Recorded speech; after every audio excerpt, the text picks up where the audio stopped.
ചെറിയ കുട്ടികൾ പഠിത്തവും കാര്യങ്ങളൊക്കെ ഒരു സൈഡിൽ മാറ്റി വെച്ചിട്ട് അവരിതിലോട്ട് തിരിയുന്നത്, സാധാരണ ഹൗസ് വൈഫ് അവരുടെ ഹസ്ബൻഡ് അറിഞ്ഞുകൊണ്ട് ഈ കാര്യങ്ങൾ ചെയ്യുന്നത്.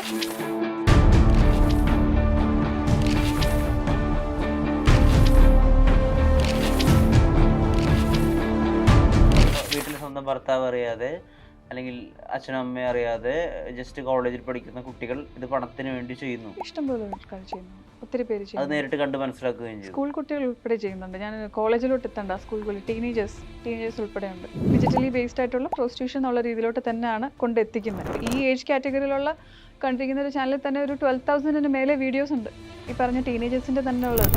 ബാക്കി 90% ഉള്ളത് ഡീപ്പ് വെബിലും ഡാർക്ക് വെബിലും. അങ്ങോട്ടുള്ള ആക്സസ് ഒക്കെ ചിലപ്പം നോർമലി ഉള്ള ആൾക്കാർക്ക് ഉണ്ടാവത്ത് പോലും ഇല്ല. അത്രയും സ്ഥലത്തോട്ടാണ് ഇതൊക്കെ പോകുന്നത്. നമ്മുടെ ഫോണിൽ നമ്മുടെ സ്വന്തം പ്രൈവസിയിൽ യൂസ് ചെയ്യുന്ന ഫോണാണ്. ഒരു പുതിയ പിക്ക്, നമ്മളൊരു പുതിയ ഡ്രസ്സ് ഇട്ടാലോ അങ്ങനെ നമുക്ക് മാത്രം കാണാനായിട്ട് നമ്മൾ ഫോട്ടോസ് എടുക്കും, മിറർ സെൽഫീസ് എടുക്കും. അതുപോലത്തെ ഉള്ളൊരു ഫോട്ടോസാണ്. ഞാൻ ഡീറ്റെയിൽ ആയിട്ട് പറയുന്നില്ല എന്താണെന്നുള്ളത്. ഇതുപോലത്തെ ഒരു പിക്ക് പുറത്ത് എത്രയോ പേരടുത്ത് എത്തിയിട്ടുണ്ട് എന്നുള്ളത് അറിയത്തില്ല.